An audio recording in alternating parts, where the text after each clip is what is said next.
The most famous story in the Bible, and the most misread.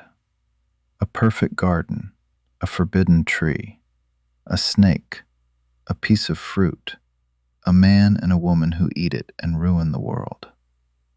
If you read the story the way most people read it, including most Christians, you end up with a God who looks petty. He puts a tree in the middle of the garden, makes the fruit beautiful, forbids it, and then punishes the entire human race for taking a bite. Atheists have been writing books about that for 200 years, and honestly, on the surface, they have a point. But the surface is not the story. The Hebrew is doing something English readers have been missing for centuries, and once you see it, this stops being a story about a piece of fruit. It becomes a story about a throne. We're going back to Genesis chapter 3 today, and we're going to look at it the way a first-century Jew would have heard it. Because once you put on those glasses, the whole story changes. Hit subscribe so you don't miss the rest of the series. Let's go. Here's the command in Genesis 2 verse 17. But of the tree of the knowledge of good and evil you shall not eat, for in the day that you eat of it you shall surely die. The knowledge of good and evil. In English, that sounds like information. Like the tree contains some kind of moral encyclopedia, and once you ate the fruit, you suddenly knew things about ethics that you didn't know before. That is not what the Hebrew is saying. Da'at tov vara, the knowledge of good and evil. In Hebrew, this is an idiom, a fixed expression that meant something very specific in the ancient world. And it did not mean learning the difference between right and wrong. Children learn the difference between right and wrong. That's not what this phrase is about. The phrase meant the authority to determine good and evil for yourself. Not the knowledge that murder is wrong, the right to decide whether murder is wrong. Not the awareness of moral categories, the power to set them. The tree was not about information, it was about independence. And independence, in the moral sense, requires a throne. Someone has to sit on it. Someone has to be the final voice on what is good and what is evil. In Eden, that throne already had an occupant, and his name was God. The temptation in the garden was not, try this fruit. The temptation was, sit on the throne. If that sounds like a stretch, the Bible itself tells us how to read this phrase. The Old Testament uses the exact same expression, the knowledge of good and evil, in places that have nothing to do with eating fruit and everything to do with thrones. Example 1. King David.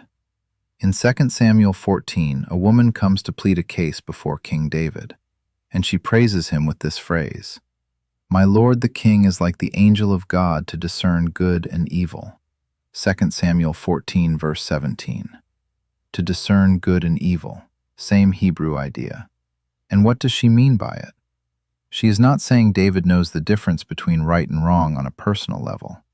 She is saying David has royal authority, the authority of a divine being, to decide cases, to rule, to judge, to say, this is right and this is wrong, and my word settles it. That is throne language. That is what the phrase means. Example 2. King Solomon. When Solomon becomes king, God appears to him in a dream and asks what he wants. And Solomon asks for this, "Give your servant therefore an understanding mind to govern your people, that I may discern between good and evil." 1 Kings 3 verse 9. To discern between good and evil, same phrase. And again, what is Solomon asking for? Not the ability to tell right from wrong, he already had that. He's asking for the authority to rule, to make binding judgments, to sit on the throne of moral decision-making on behalf of an entire nation. Now stop and notice something. Solomon asks God for this. He doesn't grab it. He doesn't take it. He goes to the throne above his own throne and receives that authority as a gift. Solomon does the opposite of what Adam and Eve did. That is the contrast the Bible wants you to see.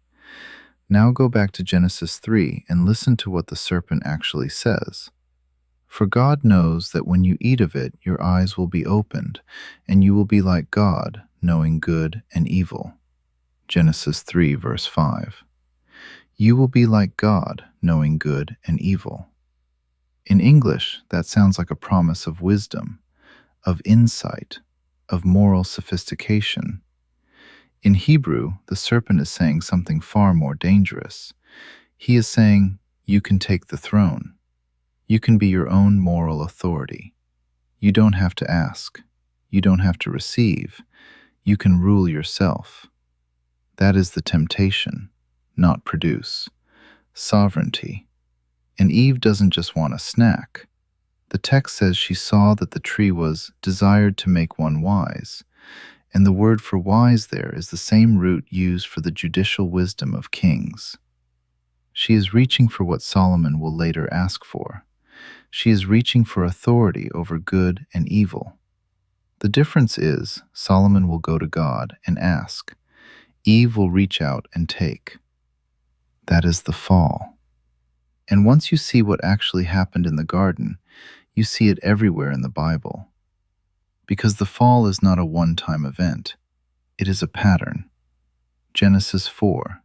Cain decides what acceptable worship looks like. God says, no, this isn't it. Cain refuses to be corrected. He murders his brother. A throne grab. Genesis 11. Humanity builds a tower to make a name for themselves, not under God's rule, but in defiance of it. An entire civilization climbing toward its own throne. The book of Judges ends with this devastating verse. Everyone did what was right in his own eyes. That is the Hebrew way of saying, everyone sat on their own throne. Everyone decided their own good and evil, and the result was chaos. The kings of Israel, who were literally supposed to sit on a throne and administer God's justice, instead redefine it. They exploit the poor. They worship idols. They use their thrones to serve themselves instead of receiving justice from above. And the prophet Isaiah finally says the quiet part out loud. Woe to those who call evil good and good evil. Isaiah 5, verse 20. That is exactly what Adam and Eve did. That is what every human heart has done since. It is the same sin on repeat in every generation. The fall is not just chapter 3. The fall is the whole book until Jesus shows up. And when Paul writes the book of Romans, he diagnoses the human condition in a passage that reads like a commentary on Genesis 3. For although they knew God, they did not honor him as God or give thanks to him. Claiming to be wise, they became fools. Romans 1, verses 21 and 22. Claiming to be wise, reaching for the throne, they became fools. They exchanged the truth about God for a lie and worshipped and served the creature rather than the Creator. Romans 1, verse 25. And here is the terrifying logic Paul is uncovering. If you sit on the throne long enough, if you set yourself up as the final word on good and evil, eventually you will start to worship the occupant, which is you. That is what self-determination becomes, self-worship. It is not just disobedience, it is idolatry of the self.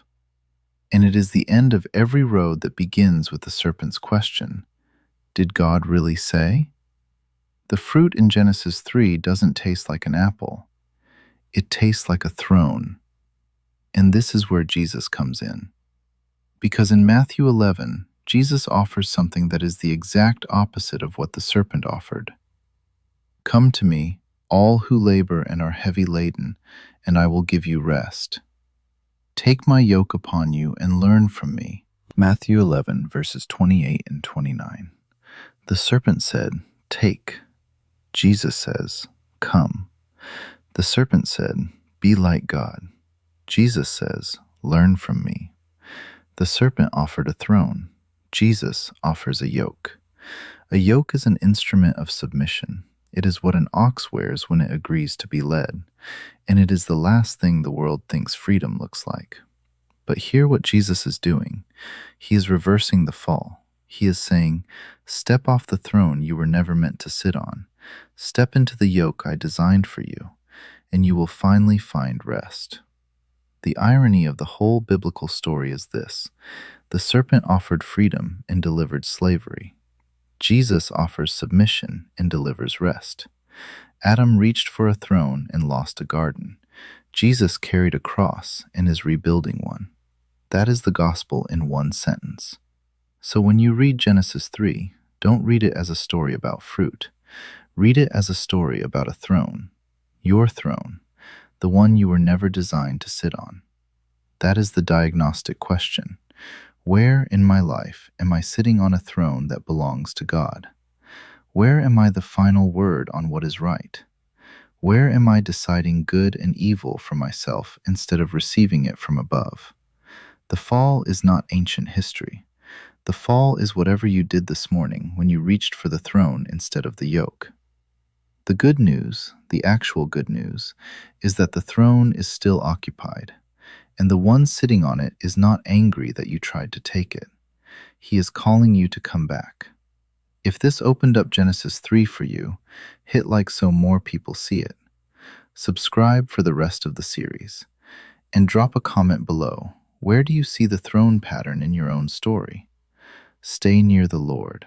Stay near His Word. Stay near His people. Keep digging. I'll see you in the next one.